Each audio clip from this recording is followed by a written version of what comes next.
If you're a new reception or kindergarten teacher and you're wondering what would the best possible phonics lesson look like, then this is the film for you. By the end of this film, you'll learn how to say letter sound correspondences, or the phonemes that children learn in reception or kindergarten. You'll learn how we teach those new letter sound combinations or phonemes, and you'll also pick up some top tips for planning and delivering phonics lessons spectacularly well. For more than a decade, I've trained thousands of practitioners, teachers and parents in how to teach phonics and early reading spectacularly well. And on this channel, I'm sharing heaps of phonics games, reading activity ideas and top tips with you. So subscribe to my channel to add a bit of sparkle into your phonics and early reading teaching. And don't forget to click the bell to be notified for new videos every single Thursday. I'm going to be using letters and sounds as the approach that I follow, and there's a link to that in the description below. But it doesn't matter if you don't have a particular phonics approach in mind. If you're just interested or you follow a scheme like Jolly Phonics, all of the same principles absolutely apply. For children to make progress in phonics, they need to be good at two separate things. They need to be good at being able to recognise the letters in the alphabet and the sounds that letters or groups of letters can make. So that this is a C and it makes the sound K, or this is a T and an H and it makes the sound F. So that's part number one. Part number two is that they need to be able to do something with those letters or groups of letters that they learn. So they need to be able to have to blend to read them together and then segment to spell them. So if I show you segmenting first, that would look like this.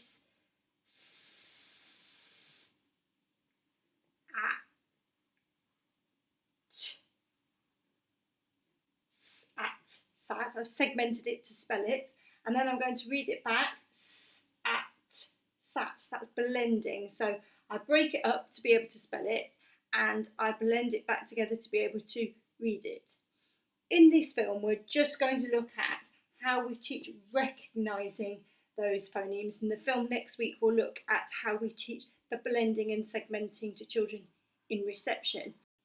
What's tricky about the pronunciation, or the pure pronunciation about the phonemes, is that as adults we weren't necessarily taught that way. So we might have just been taught about letter names, or we might have been taught the phonic sounds. So we might have learnt that this was a K and that this was a T and that this was an H.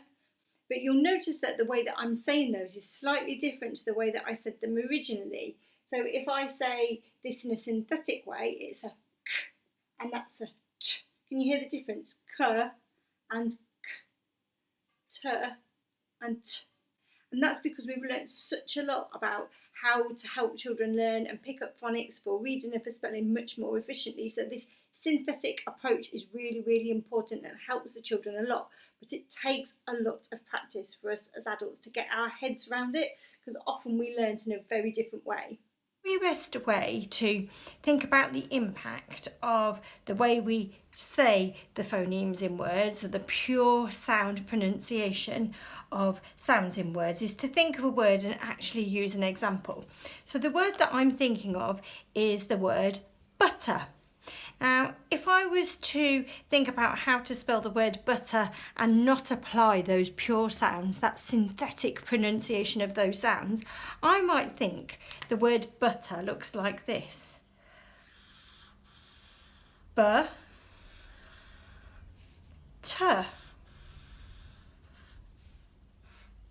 Butter. Butter. Now, that sounds right in my head, but we know as adults that's not accurate at all. And it's because I'm actually hearing lots of separate sounds added to these letters that make me have a false idea. So I'm thinking that this is B, there's a B, but there's also an there. Well, we can't see that. And this is a T. So I'm thinking that there's a T and an on there when there isn't at all. If I use pure sounds to be able to spell butter, look what happens now. B-A-T-T, B-A-T-T, B-A-T-T,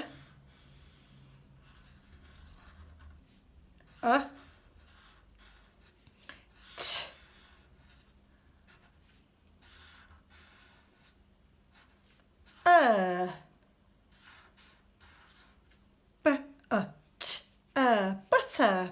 Now, as a child, I might not be able to get the double T, the double consonant in the word, but actually I'd be much more likely to be accurate at spelling if I say those sounds in a pure way, if I take that schwa of each of those letters. So really think about that when you're working with children, because it makes a massive, massive difference. Like most things, using a synthetic pronunciation of how to say the phonemes correctly or the sounds for the letters correctly, it just takes lots and lots of practice. So sometimes there are some sounds which are much easier than others. So I think of an S and it makes the sound S. That's fairly straightforward. It's quite easy to learn. But if I think of some that I struggle with, I think of letters like W, which makes the sound, because if I think about the word window, it doesn't go indo, we just say indo. So just by thinking about that word, thinking about the actual object really helps me to get that pronunciation of that phoneme just right. Also, the other one that I struggle with is Y. So the temptation for me massively is to be able to say y, as in yogurt. But if I think about yogurt, it's not yogurt, it's yogurt. So it's more of a y sound, which sounds really wrong when we say it as adults. But actually that's exactly the sound that that letter is making. So we need to be very mindful of that. So if you're struggling, think about some objects that begin with those letters, and that will really, really help you. So let's have a look now at all of the 44 letter sound correspondences, phoneme, grapheme, phoneme correspondences that children learn in reception or kindergarten, and have a practice at how to say them. S, A, T, P, I, N, D, O, K, K, H, E, R, B, F, Z,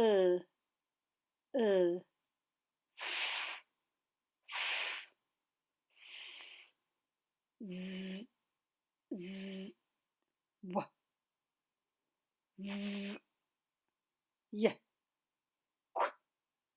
J, X, Sh, Ch, Ng, A, I, Oi, E, U, O, O, Ow, Your, Ear, Air. So every great phonics lesson in reception and kindergarten begins with revising prior learning. So bringing that previous learning that the children have done back to the front of their head, and we usually call this a revise or revisit of the sounds that they've done. This needs to be fast paced. It doesn't need to take long, because all it's doing is jogging the children's memory. It's not teaching them anything new.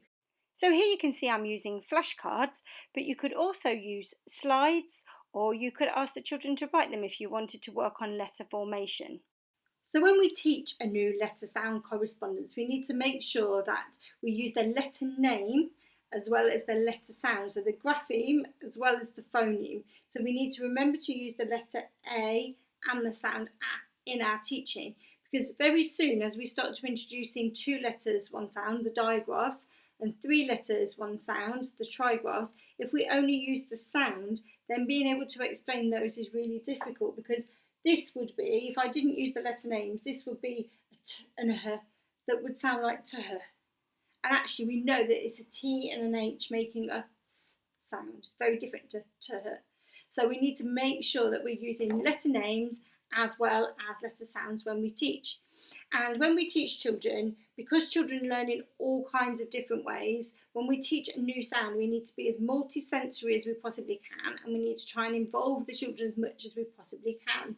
So this is an A, and it makes the sound A, And I'm going to teach that first of all by using a hear it and say it method, because if children can't hear this phoneme and say it properly, then once we start reading and writing it, it's going to become even more complicated.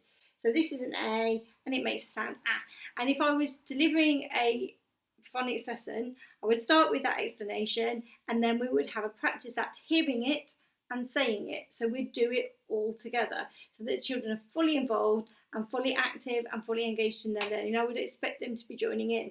So this is an A and it makes a sound A. My turn, A, your turn. My turn, A, your turn. My turn, A, the children's turn. My turn, A, your turn. So they're hearing it, they're hearing me say it, and then they're saying it themselves. So we can do it quickly, we can do it slowly, we can do it in whatever way we want, but that's the very first principle that we need when we're teaching a new letter sound correspondence. The second part of this is to be able to see it and say it. So this is the bit where we're getting the children to be able to recognise that and start to remember that in their memories, so that that's sort of like the beginning of reading really. They're recognising that letter shape, and they know that when they see the shape of that letter A, that they're going to make the sound A with their voices. And we can do this in a number of ways. I can try and do things like, if I hold it here, what will it say? Ah. If I hold it here, what will it say? Ah. If I hold it here, what will it say? Ah. If I hold it here, what will it say? Ah.